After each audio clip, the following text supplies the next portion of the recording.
So we're nearly into the last quarter of 2020, and what a year it's been. The economic figures, as expected, are not great. Across the globe, GDP is down, unemployment is soaring, and businesses are going bankrupt. The pandemic has us all in its grip. But one very lucrative trade seems unscathed. I always say that if the meth trade were somehow something that you could buy on the stock market or invest in, you would just make the best returns imaginable. Patrick Winn is an investigative reporter for Public Radio International based in Bangkok. He's been following the illegal drug trade in Southeast Asia for over a decade. His book, Hello Shadowlands, Inside the Meth Fiefdoms, Rebel Hideouts, and Bomb-Scarred Party Towns of Southeast Asia, is a fascinating read. Basically, the Golden Triangle region of Southeast Asia has consolidated its place as the meth heartland of the world, really. I mean, they produce more methamphetamine for the Asian market than the Mexican cartels do for the North American market. So it's gone up so much that you're even seeing the super labs in the Golden Triangle exporting to Indonesia, Malaysia, and even as far away as the Philippines. And then the real market they're shooting for is Australia, South Korea, Japan, where you can charge, so I hear, like 500 US for a gram of crystal meth, where I could buy that in Bangkok for about $100. So that's really amazing profit margins. Why is that, you think? What is feeding the rise of the meth trade? What is it that's making it so profitable and making it a commodity that the drug users are more willing to buy? There's a lot of reasons. I mean, for one thing, it's just way easier than it was even a few decades ago to get the drugs from the jungle to the cities where people are buying it. Now you can put it on a new highway, or you can take it on an airplane or a boat, and there's just so much stuff moving around the Asian region in general. I mean, that's you see how the economy is. You can buy everything from computers to sneakers to whatever from China, blah, blah, blah. And you can just mix it in with that stuff. Well, I would say like the reason that people are buying more drugs now, a lot of the so-called drug warriors will kind of hint that it's some big problem with society or society's falling apart.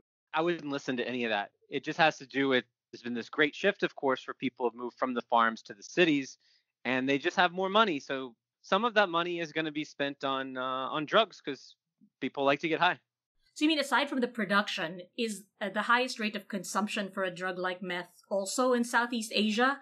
I don't know if a bigger percent of the population is doing hard drugs in Southeast Asia or methamphetamine in Southeast Asia, but I know that it is far and away the most popular drug in Southeast Asia. It's just out there. People I know who are responsible moms and dads have at least tried it, or maybe went through a little phase where they were using it. A lot of it has to do with the fact that it's fairly easy to make from chemicals, and you can produce large quantities of it for pretty cheap. But also, a lot of the people I have spoken to who are still using drugs are using it to work longer hours.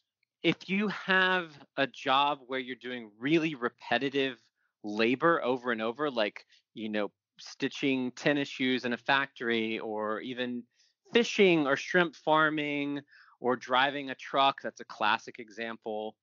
This drug makes that really repetitive, boring job a lot more tolerable. So that's my theory. And the area you talk about, the Golden Triangle. Yeah, it's all coming from inside Myanmar. So I would say the northern hilly part of Myanmar, north of Thailand. What is it about that area that makes it most conducive to production? It's just, it can't be beat when it comes to when a place to run a super lab for all sorts of reasons. So if we're going to try to think like a drug lord or a drug producer, the first thing you need to have a meth lab is a place to put it, right? So it's a great place to put it because there are all of these indigenous armed groups, and there are all of these smaller militias that are aligned with Myanmar's army that are controlling territory there. The army will usually say to these groups, hey, if you hold down this patch of land for us for free, on the flip side, we're not going to harass you if you're doing illegal things there. This militia will say, sounds like a good deal. So what happens next is they don't know how to start a meth lab and they don't know how to run a meth lab because this is not a place where you have a lot of people running around with chemistry degrees. So what will happen is someone with that expertise, usually from China, will come in and say, oh, we see that you have some land, you have a militia. Can we come and just rent some land from you to build a meth lab and run it? We'll bring in the chemistry grads. Just make sure that we don't get in legal trouble. Make sure that the army or the police don't come in and raid it. And then those groups will actually manage the lab. The militia or armed group doesn't have to do all that much. Just basic protection. Is a lot of the money behind this coming in from China then, from what you've seen? The investment is coming from China. This is a very old story in the Golden Triangle. If you wanted to traffic drugs around the world, you need to speak some common language that's commonly spoken, such as English or Chinese.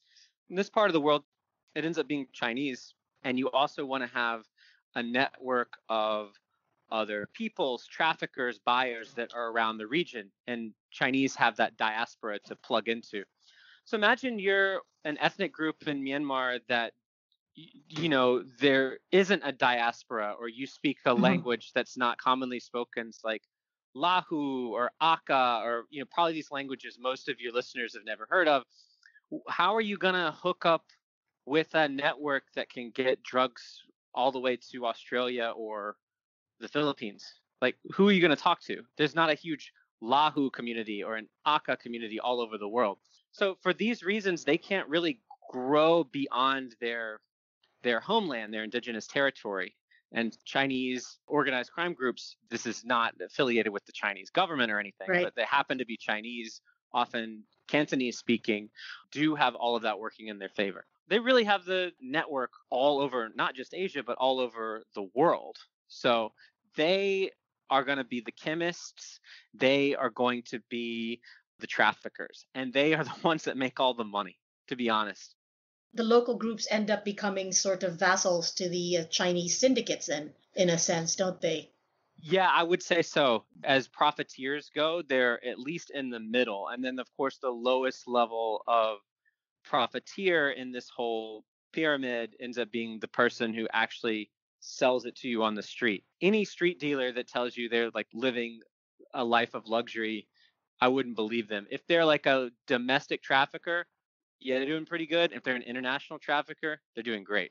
From all the reports that you've done, is this what has connected it to the Philippine market? Or does the Philippines have its own kind of homegrown meth trade as well?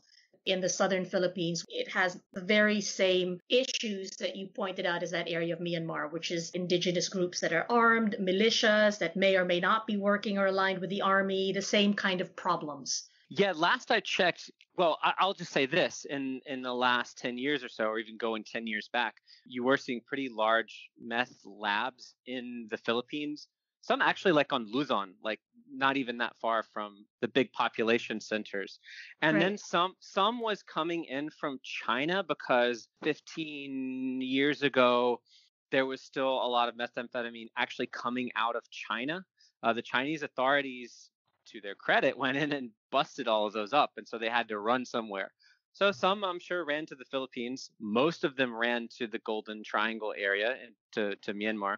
But again, it will have to go by the same rules I described before. Someone is going to have to give the drug producers, the guys who run the meth labs, a reasonable feeling of certainty that they can put their lab here and no one is going to mess with it and the police aren't going to come. So the southern Philippines may have that type of environment where they can make that promise. Right now, still experiencing Duterte's war on drugs, it would be, I think, less conducive to put that super lab right now, but they might be there. One of the world's most ruthless dictators, Rodrigo Duterte. Duterte said he would fatten the fish in Manila Bay with the bodies of dead criminals. Thousands of people died, killed by police, as well as so-called death squads operating with impunity. It's certainly the cheapest, I say like morally cheapest and crudest way to go about it. I've met people who were dealing drugs in in Manila. It's quite a few years ago. This is for my first book. And look, these were not people you need to worry about, really hurting anyone. If you don't want to buy drugs, don't buy their drugs. They were really low-level pushers and then found themselves, pusher is a drug war word, sellers of drugs. And then the drug war comes along and they fear about getting shot in the head.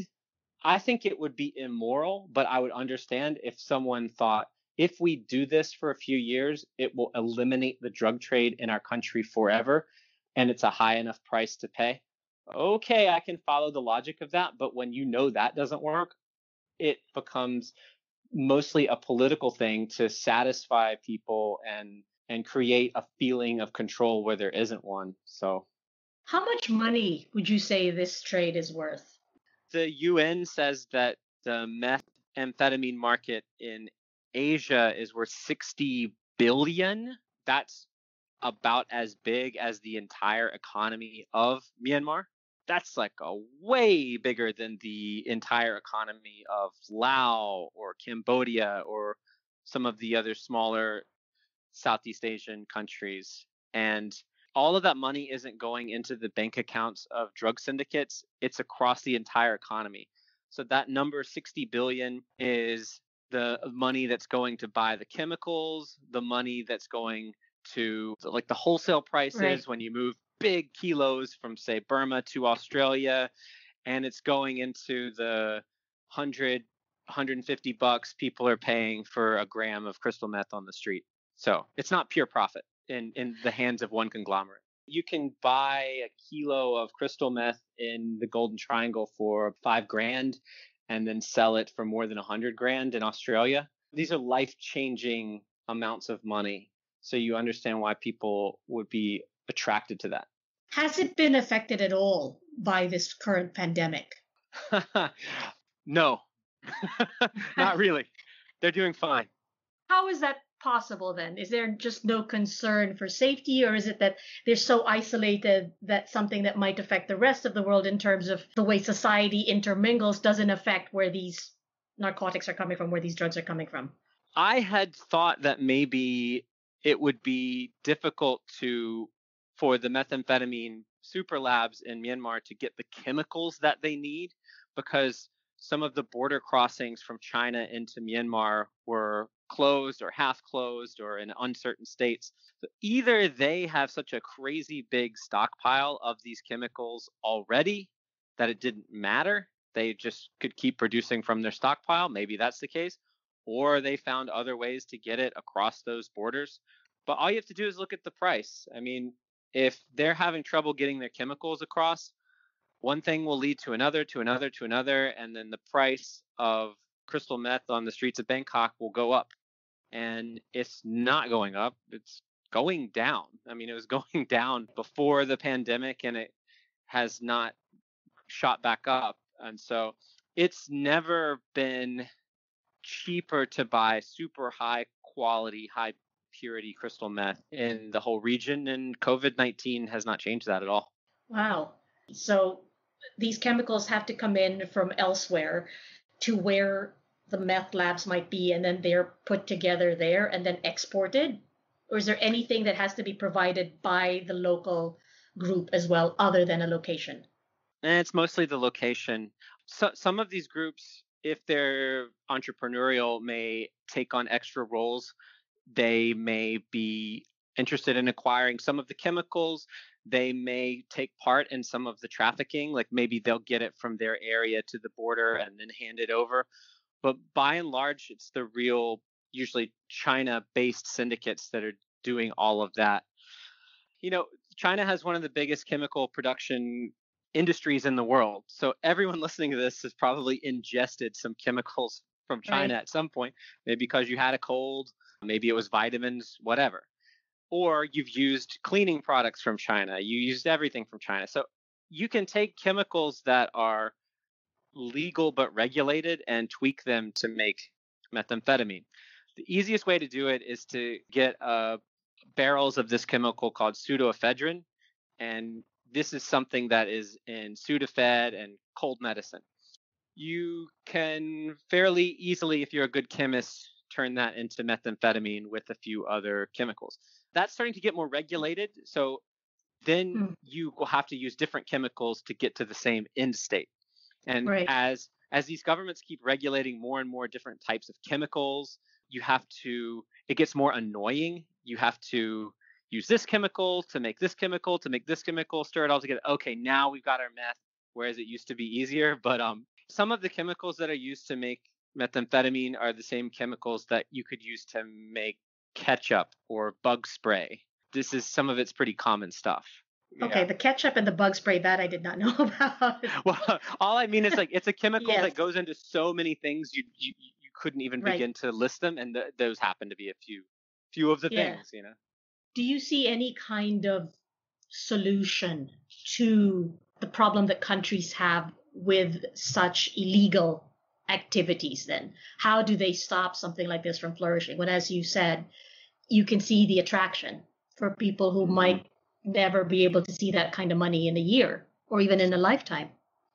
Yeah, well, what they're doing now isn't working. I can tell you that.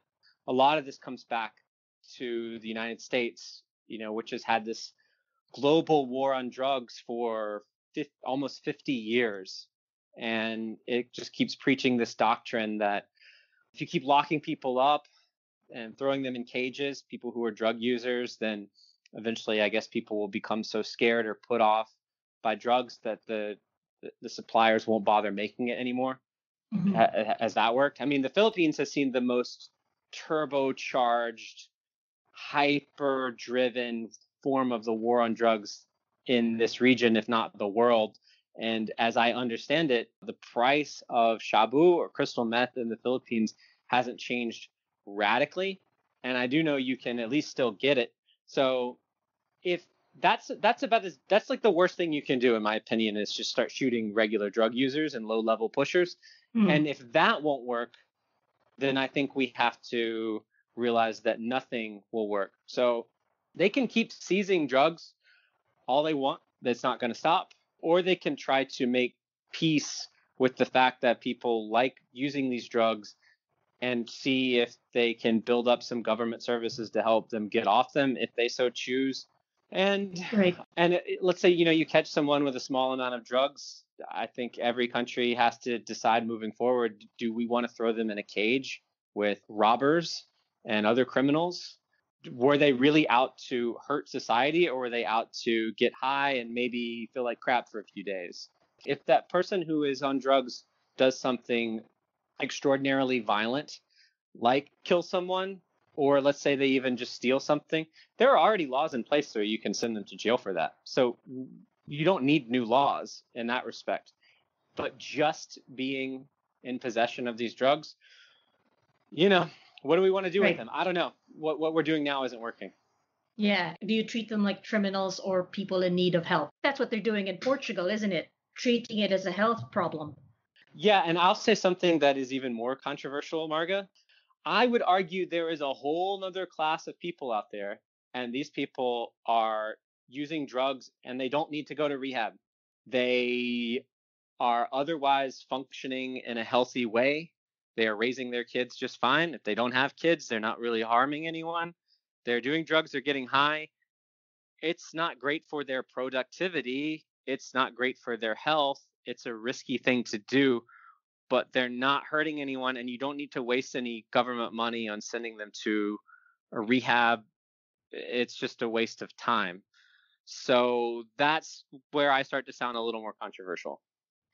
Would you then say, make these narcotics, make these substances, decriminalize them, basically? Would you go that far? Decriminalize? That's just obvious to me. That one's very, very obvious to me. I don't find that to be a risky or controversial idea. All that means is you can still bust the dealers, and you can still bust the traffickers, and you can still bust the kingpins, but you catch someone with it driving around in their car and you just take it from them and say, get lost. That's all decriminalization really is. How have you seen it change from all the years that you've been looking at this industry in particular, and the books that you've written? Have you noticed a progression, a development in the industry that might be peculiar to the region? Two ways I've seen it change. One is just that it has gone up and up and up. And I'm talking about the drug economy.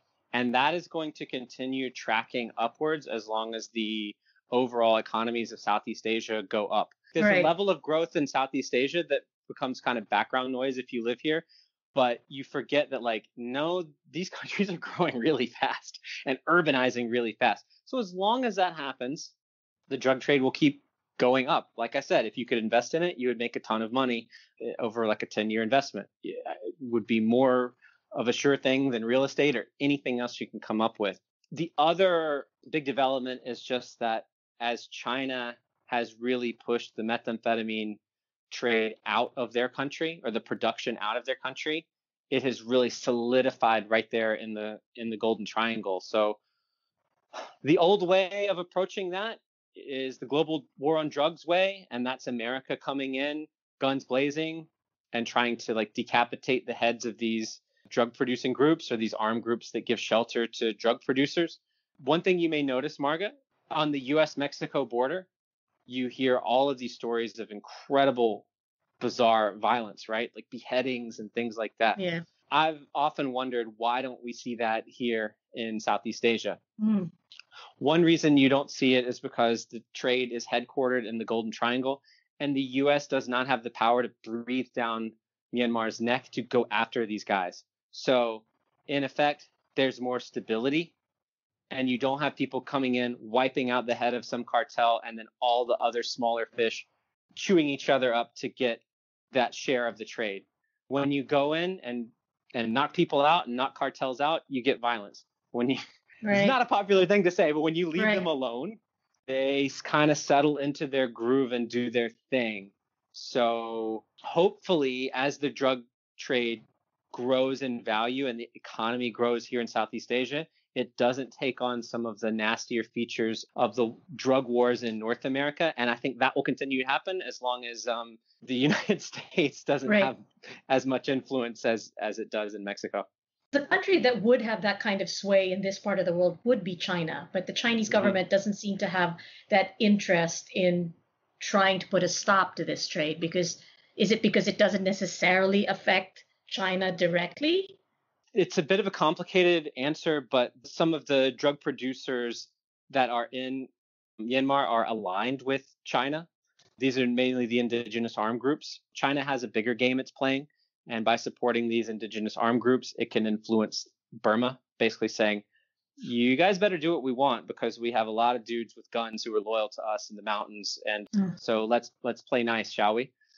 China could go in with some sort of crazy aggressive sweep and just really eliminate all of the chemicals flowing to the meth labs because they're all coming from China anyway, right?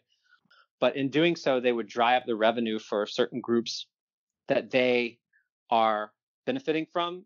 And so it would be this big destabilizing force in the region. So they have to play a bigger game of geopolitics before they decide to shut down the meth trade. And who knows? God knows the US hasn't been very good at like stopping the drug trade. So if China wants to go full on US style war on drugs, they might just fail too. So how much of a role does the drug trade play in geopolitics in the Southeast Asian region? Oh my God, it's so huge to a degree that I feel like people don't appreciate.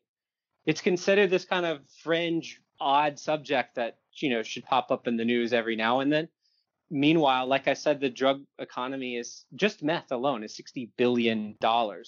So you have certain indigenous armed groups that are in Myanmar that have more soldiers than the army of Sweden, okay, or Laos. So it's absolutely huge. All of the civil wars in Myanmar are connected to the drug trade. That's how they're funded, more or less. So you've got war, you've got territory, you've got giant armed groups.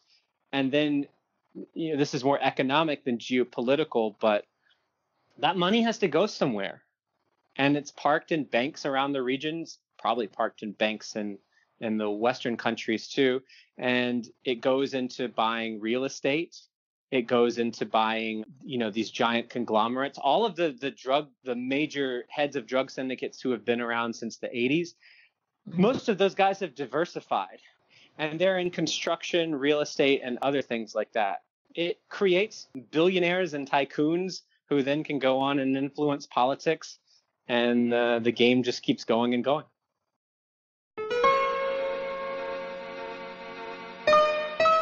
And that was our conversation with Patrick Winn on the illegal drug trade in Southeast Asia. Thank you for listening to this episode of About That. If you'd like to support the podcast so that we can put more episodes together for you, please visit our Patreon page and become a patron.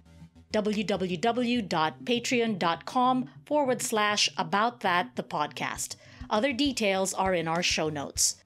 Please do share our links and subscribe so that more people can find us. Until next time, I'm Marga Ortigas, wishing you all good health and well-being.